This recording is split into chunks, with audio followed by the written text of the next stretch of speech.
It is easier to build children than mend adults. I think identifying the problems and taking care of them is a lot easier than letting them go and dealing with the consequences later. SOI as a model of learning is powerful. What you are going to see is that the child is more comfortable with what they're doing. They have success with their reading. They are excited about school again because they know they can do it. The teachers who run our program, they say they never want to go back to teaching without our program. That means a lot. We're sick educationally and we don't know quite what to do. I'd like to be the doctor if people would let me.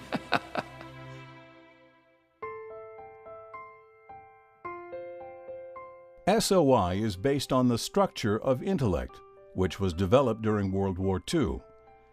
The Army Air Corps required all candidates to successfully pass a college-level entry test. Regrettably, 35% of them were washing out. So they called in psychologist J.P. Guilford. He constructed questions not normally found on intelligence tests. His test reduced the washout rate to less than 5%. As a result of his success, the military sponsored his work at the University of Southern California for the next 20 years.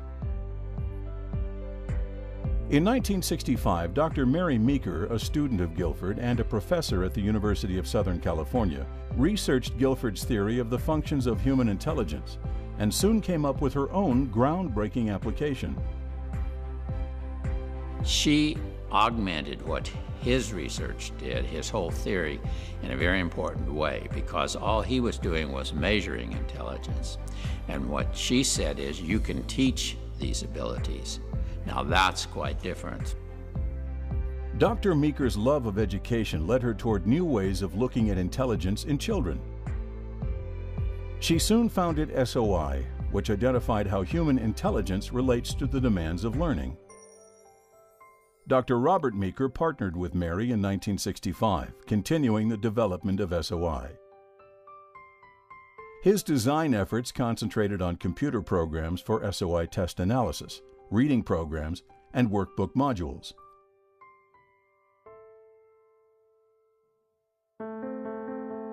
My opinion of education today is that it's lacking in almost every area.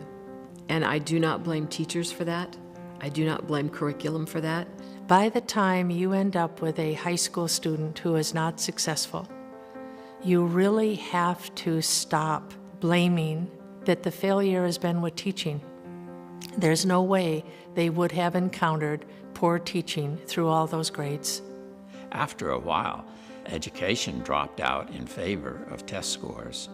Teachers are prepping students for the high-stakes test, and they take so much time in making sure that their classroom passes those tests that they lose valuable teaching time. If I'm slow getting the material, and then the class goes on to the next lesson, then I've probably missed 2 or 3 concepts here, or 2 or 3 skills, or whatever it is. And now the next lesson is going to count on those, and I don't have them. And we're dealing much more with behavior problems and weaker entering abilities, which means we're trying to do double time in the grade levels to catch up. So why don't we turn it around? Train them first, and then take the high-stakes test.